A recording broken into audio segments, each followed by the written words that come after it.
Hi Steve, hope you're doing well. Wanted to give you a taste of what this CAD-CAM CNC stuff I'm learning is all about. This program is called Alibre. It's a 3D modeling program. We're in the sketch mode here, and you can see some of the geometry that's been created with this part. This happens to be just a test part for working out some of the geometry and learning how to do different kinds of sketching activity. In any case, I've created a block here that's 1 inch high by 5 by 5 inches, and you can see the different holes that are in here and the pocketing activity. There's even a dovetail operation here. This is in preparation actually for me making the dovetail plate for the 24-inch RC. In any case, when all of this geometry is completed for whatever part it is, they call it a feature. That feature then can be exported as a file type that's recognized by the CAM software.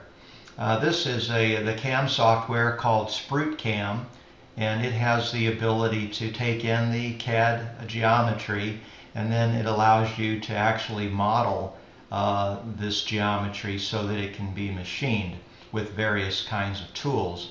For example, there would be a facing operation to clean up this part. There's pocketing using a different cutter.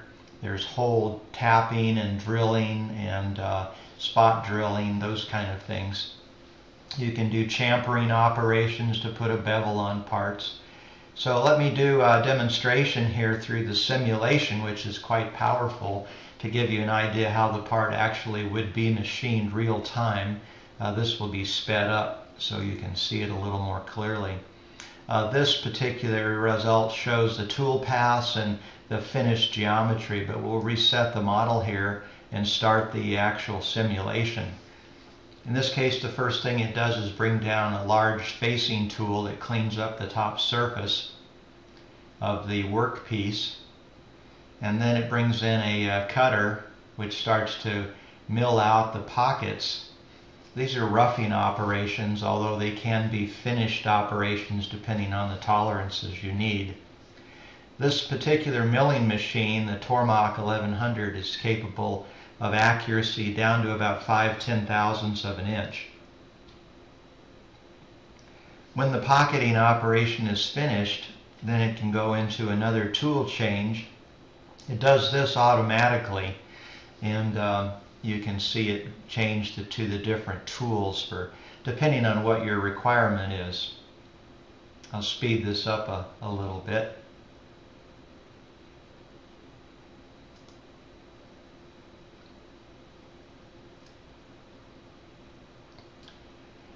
Here it's doing a roughing operation in preparation for a dovetail cut. Notice how the tool makes multiple passes, so depending on the speeds and feeds that you're doing for the machining operations, you have to adjust the parameters so that it can cut properly in the real world. Those were some spot drilling operations and actual drilling, doing a multi-pass drilling setup there. Here it's relieving some side material. Then the dovetail cutter comes in, and you can adjust it so that it takes incremental cuts, undercuts, to achieve the dovetail depth and also the profile needed. Then we finish this part up with a champering operation so that it can go in and around the side of the dovetail and also around the pockets. Anyway, this gives you an idea of some of the capability. I'm excited about doing some parts for the spectrograph, and hopefully this gives you a clue as to how we might accomplish that. Take care.